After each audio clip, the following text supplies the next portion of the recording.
Live NFL trivia every Wednesday night on Twitch at 9 p.m. Eastern. Come show off your football knowledge for a chance to win cash prizes. Check the link in the description to find out more. And now, on with our feature presentation. Anytime the number one team in the country and the number two team in the country play each other in the regular season, it's always a big game. And it's always the marquee game of the day. It's that incredibly rare thing that requires an absolutely perfect storm of events happening, including both teams likely entering that game with an undefeated record. However, when it happens, the ratings are through the roof. Over 20 million people at its peak watched the 2019 game between LSU and Alabama, where LSU entered undefeated as the number one team in the AP poll, and Alabama entered as the number two team. In 2011, over 20 million people watched the game between Alabama and LSU, where LSU entered undefeated as the number one team, and Alabama was the number two team. In 2006, over 21 million people watched the game between the number one ranked Ohio State Buckeyes and the number two ranked Michigan Wolverines. You get the idea. When the top two teams go at it, the ratings are through the roof, and the college football world is hooked. But what if the number one team in the country played the number two team in the country, and the game wasn't even being televised? What if the game wasn't being shown in a large portion of the country? Not because there was another local game on that got the attention, but rather because of something completely different. What if the biggest game of the season, and one of the biggest regular season games of all time, got preempted for children's programming? Well, in 2000, that's almost what happened with this game right here between the Oklahoma Sooners and the Nebraska Cornhuskers. This battle between the top two teams in the country was originally not going to be shown, as the rivalry between Oklahoma and Nebraska was going to be preempted for the rivalry between the animated characters Doug and Roger, and the rivalry between Winnie the Pooh and his honey addiction, among other things. Because this is the story behind the crazy broadcasting controversy involving ABC and the 2000 college football season. Before I talk about the actual broadcasting controversy in question, we need some context to understand the importance of this matchup, as well as what ABC traditionally showed in those markets during this time slot. It's October 28, 2000, and we've got a Big 12 battle on our hands in Norman over at Oklahoma Memorial Stadium between the Oklahoma Sooners and the Nebraska Cornhuskers. The importance of this game cannot be overstated for obvious reasons. Not only is this a conference game, and not only is this a rivalry game, and not only is this a battle between two undefeated teams, with Nebraska entering at 7-0 and Oklahoma entering at 6-0, but this is a battle between the top two teams in the country in the BCS rankings. This was not the first time that Oklahoma and Nebraska played each other as the top two teams. They met in 1971 and in 1987 under the same circumstances. But it was still just as big, as the winner would cement themselves as the top team in the country and have a clear path to the Orange Bowl to compete for the national championship, while the loser, though not out of it by any means, would not control their own destiny anymore, and would have to have some things fall their way in order to compete for the title. And with kickoff scheduled for 12 o'clock Eastern, this was the game that every ABC station that was showing college football at the time was showing. This was the national game, with Brad Nessler and Bob Greasy on the call, which is how you knew that ABC was treating this game with importance. However, that didn't mean that every ABC station across the country was showing the game. Because when it's 12 o'clock Eastern, that means it's 9 o'clock in the Pacific time zone. That means it's still morning over there. And what does that mean? That's right, Saturday morning cartoons. Back in 1997, a programming block known as Disney's One Saturday Morning, which later became known as ABC Kids, was created, which was a 5-hour programming block that, in compliance with the Children's Television Act, gave children the opportunity to watch their favorite shows and their favorite characters on over-the-air television, without needing a cable subscription. In between the airing of shows, which had educational and moral lessons attached to them, you had segments that fulfilled that educational purpose. Now, during football season, even though this programming block interfered with the early college football games, this was never really a problem based on how the schedule was structured. Back in 2000, ABC aired a doubleheader, no matter where you were. This meant that you either got a game at 12 o'clock Eastern and 3:30 Eastern, or a game at 3:30 Eastern and 7 o'clock Eastern.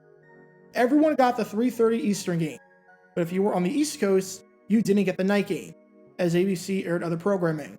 And if you were on the West Coast, you didn't get the early game, as ABC aired their children's programming block.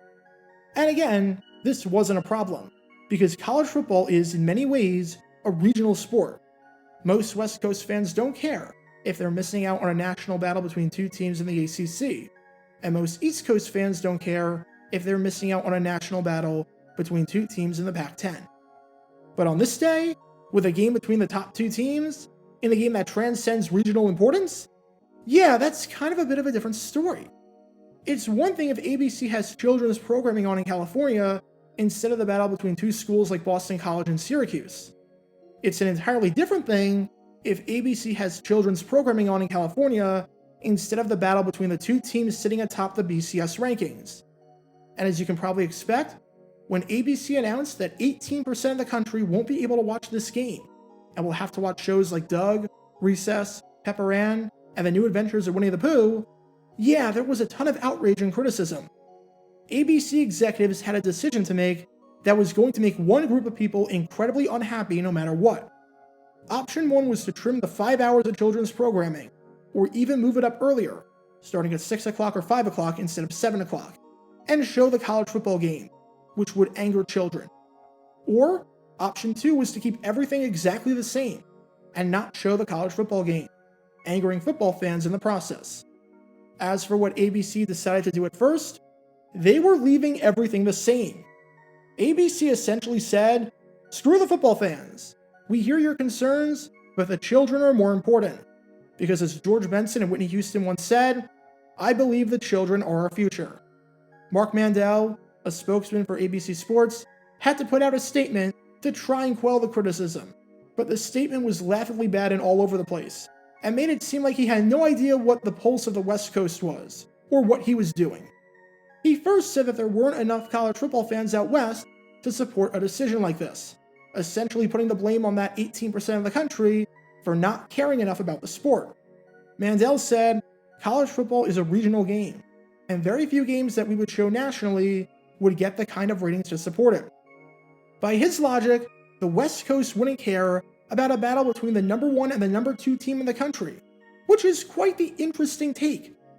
But then, he said that even if the West Coast cared about that game, that the children were more important, and that getting rid of the children's programming block to show this game would go against everything that the network stood for and their mission. Mandel said, "The Saturday morning children's programming block is very important for the network. We're a full-service network, not just a sports network. There are loyal viewers for those shows that know when their shows are being aired, just like viewers of sports, entertainment, and news shows. And you can't disrupt their schedule without real notice and unless it's of real importance." But then, he said that he heard the frustrations of the college football fans, even if he said previously that they didn't matter. As he said, "We're very aware of the frustrations that some of our fans have and don't take them lightly. It's just that in this situation, we couldn't accommodate the entire country." And then, he said that college football fans need to back off and be more understanding of how difficult his job is, and that he's trying his hardest, saying, "We just ask all of our viewers and college football fans to understand that this is a very difficult predicament, and we do the best we can under the circumstances." If you want a prime example of how not to make a statement, leave it to Mark Mandel to do just that. Although I have to genuinely wonder if Mark Mandel, despite being a spokesman for ABC Sports, actually likes sports, seeing as 4 years later, he said that he never wanted to inconvenience the viewers. And yet, had ABC cut away from the playoff of the Buick Classic to show a summer episode of America's Funniest Home Videos. However, after Mandel made the statement, the outrage did not subside. College football fans were not understanding. If anything, as it got closer to the game, and more people were realizing that ABC was not going to televise this Nebraska-Oklahoma game on the West Coast, the outrage grew larger. And the fans not only made their voices heard, but made their voices heard in such large numbers that ABC had no choice but to reverse course and reevaluate their awful decision. In Phoenix, Channel 15 was hit with 1,500 phone calls, which flooded the phone lines and made it almost impossible for other phone calls to come through. They were also hit with a ton of emails of people who were angry and were voicing their displeasure at being unable to watch this matchup. It helped that Arizona had anywhere from 10,000 to 15,000 Nebraska fans in the area, and had two of the largest Nebraska booster groups in the country in Arizonans for Nebraska and the Nebraska Club. And eventually, Channel 15, as well as the state of Arizona, got the green light to show the Nebraska-Oklahoma game over children's programming, with Jeff Harrelson, the head of programming and operations for the station, saying that this was a very rare occasion. And once Arizona reversed course, the rest of the West Coast followed suit, as not even 24 hours before kickoff, Mark Mandel announced that the network made a mistake, clearly misjudged the situation, and was reversing course, with the Nebraska-Oklahoma game now being televised in 100% of the country instead of just 82%. Mandel said, "We want to be responsible to our viewers and our stations, and they have said they want it. I've been around here 13 years, and it's the only time we've done it. Considering the fan outrage and the amount of money, especially in advertising dollars, that ABC was leaving on the table by not having this game nationally televised, it's not too hard to see why after enough pressure from outside sources, they reversed course." This didn't mean that the children's programming block was dead. It still aired that day, but started at 5 o'clock instead of 7 o'clock, and instead of it being 5 hours, it was 4 hours, with Pepper Ann and the New Adventures of Winnie the Pooh being bumped, and airing on Sunday over paid programming. So everything worked out in the end, even if it never should have come to this point to begin with, and even if the initial decision seemed to make no sense whatsoever. That leaves one final question to answer. How did this game turn out? Did the game live up to the hype and make ABC seem like idiots for even considering not airing this game on the West Coast in the first place? Not quite. There have been a ton of regular season battles between number 1 and number 2 that were close contests and lived up to the hype, from Michigan-Ohio State in 2006 to LSU-Alabama in 2019 to the insane defensive battle between LSU and Alabama in 2011 that is still talked about more than a decade later because of how ridiculous it was. This, however, was not one of them, because after Nebraska jumped out to a 14-0 lead, Oklahoma scored 31 unanswered, and won it by 3 possessions, taking it 31-14, in a game that was all Sooners for the final 45 minutes of the contest. Oklahoma's pass defense was superb, holding Eric Crouch, who won the Heisman the year after, to just 133 yards passing on under 5 yards per attempt and a completion percentage of just 44%. And the Sooners played an incredibly clean game of football, only losing 21 yards of penalties, and never being thrown off schedule or extending drives for unnecessary reasons. It was an incredible win for Oklahoma in front of their home crowd, and helped propel them to a number 1 ranking, an undefeated season, and a national championship. And it's a good thing that the entire country got to watch the game if they wanted to, instead of what was initially supposed to happen, where ABC refused to show the game on the West Coast because of children's programming. This whole story is a lesson in flexibility. Especially in the sports and entertainment industry, you need to be flexible, and need to be able to change plans when things arise to best serve your audience. And even if it took ABC a while to get to this point, they eventually delivered when it mattered most. Because for many fans on the West Coast during October of 2000, the decision to air the Sooners could not come soon enough. Get your official Jaguar Gator 9 merchandise by going to jg9shop.com, and be sure to like this video, ring the notification bell, and subscribe down below if you haven't already, as it helps the channel out a lot. And be sure to check out Twitch every Wednesday night at 9 p.m. Eastern for your chance to play NFL Trivia and win cash prizes. Link in the description below. Also, special thanks to all of our Patreon supporters for helping out the channel. Your support is greatly appreciated. See how you can become a patron and request future video topics in the description below.